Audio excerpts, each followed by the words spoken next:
My name is Deborah Grayson Regal, and I have been a professional speaker and a speaking instructor for over 20 years. From my earliest beginnings as a high school national champion in public speaking and speech writing, to my role today as an international corporate trainer and a visiting professor of executive communications at Peking University, China, I have been collecting and using the best tips, tools, and techniques to help people present with more polish, power, and professionalism.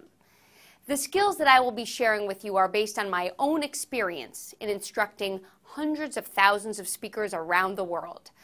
I hope that you will find them as helpful as they have, and I thank you for the opportunity to work with you.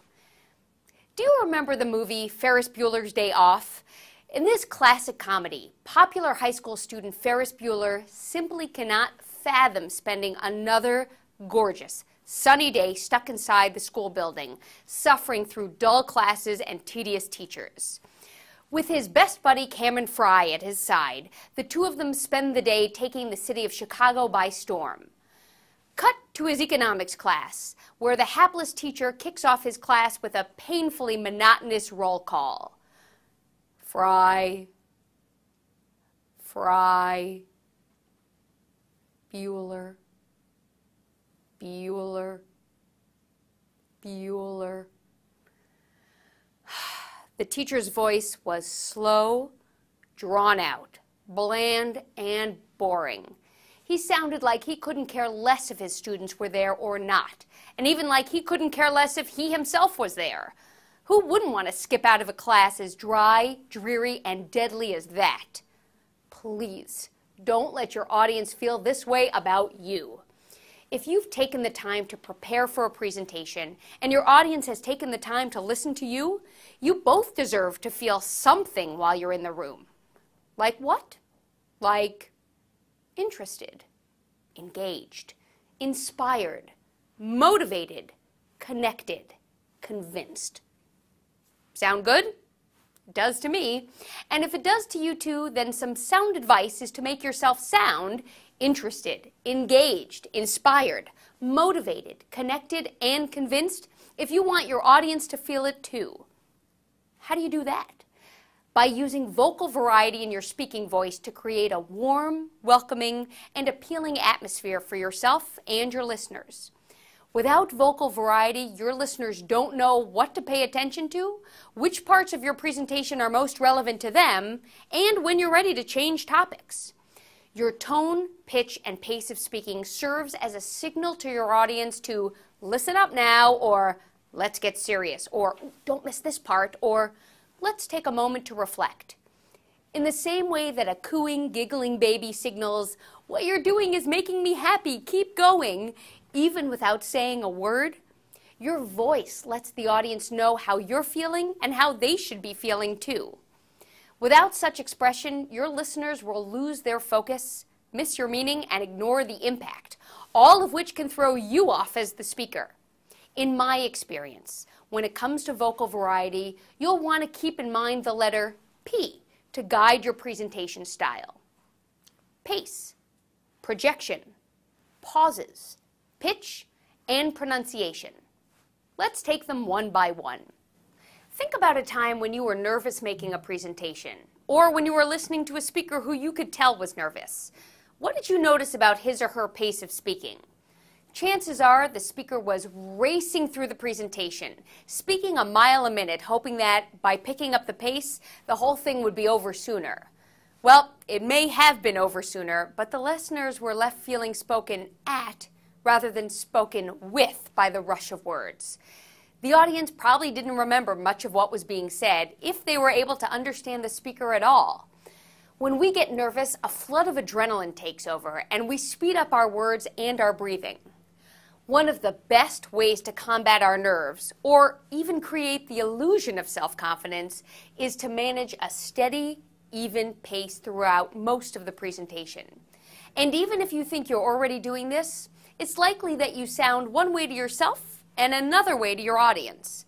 One of the best techniques for practicing your pacing is to present your speech, or even read from a book or magazine, as if you were speaking to a class of young students.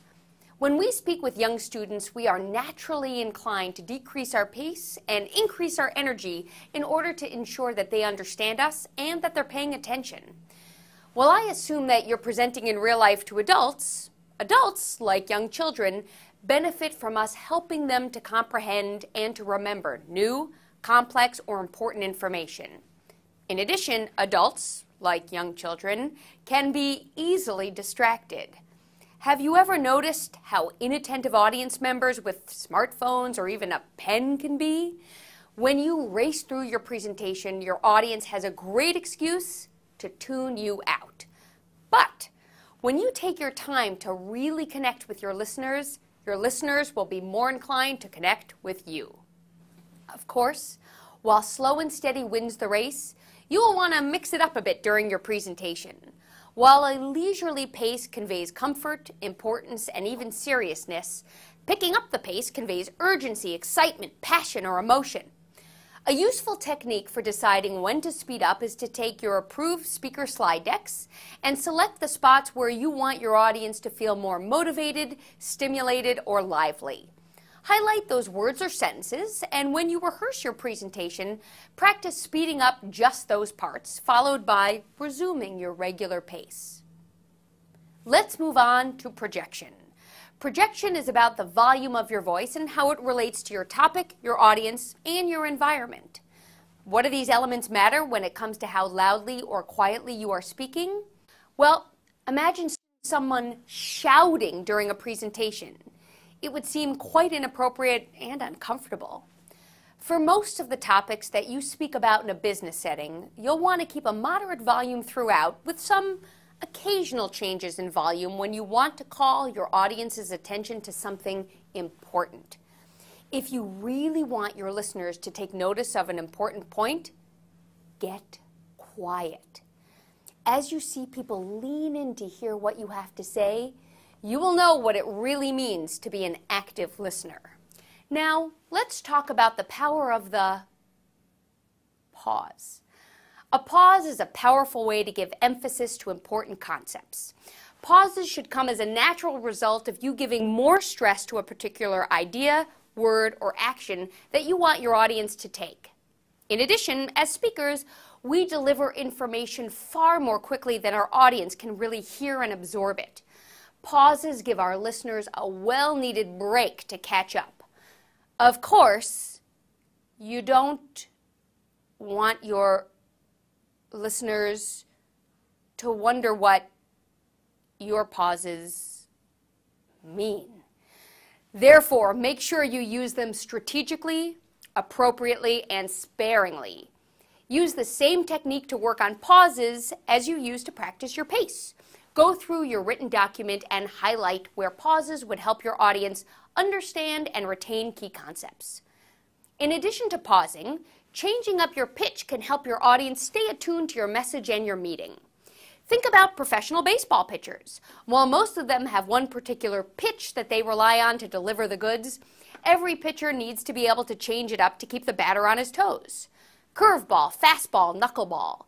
Each of these pitches sends the ball over the plate, or for us, the message to the audience, in a different way, meaning that the batter needs to stay alert, aware, and attentive. Isn't that what we want from our listeners? By changing the tune and tone of your voice, you signal to your audience that a new idea is coming and that they should listen up or they'll miss it. Of course, you don't want to become predictable. If you make a point of always emphasizing the last sentence of a paragraph by slowing down, or always speeding up when you make a transition, your pattern can become sing-songy, annoying, and inauthentic. Just like the baseball pitcher, you want to keep people guessing. To practice changing your pitch, pick any random phrase like milk and cookies, and repeat the words in as many varying ways as you can. Say it angrily, milk and cookies. Happily, milk and cookies. Sadly, milk and cookies. Lovingly, milk and cookies. Despairingly, milk and cookies. Laughingly, milk and cookies. Importantly, milk and cookies. Slyly, milk and cookies. Shyly, milk and cookies. Repeat until you run out of variations, or until you get so hungry you need to break for some milk and cookies. That was a delicious example. Now, apply this to your approved presentation. Choose a phrase or line from your slide presentation and practice your pitch before you present. The final piece and P of vocal variety is pronunciation. Nothing can undermine your credibility as a speaker and as a professional more than mispronouncing anything. Whether it's the names of your audience members, aspects of a product or disease state you're presenting, or the name of the company you're representing, you must learn and memorize the right way to pronounce each and every one of these elements. While some variations are acceptable due to cultural and language differences, think of the Canadian pronunciation of about versus the US pronunciation of about. 9 times out of 10, there will be a standard articulation of every word. Find it out. Use it correctly every single time. When it comes to making a powerful presentation that your audience will want to listen to, remember the 5 P's of vocal variety: pace, projection, pauses, pitch, and pronunciation. These can make the difference between being mediocre or memorable.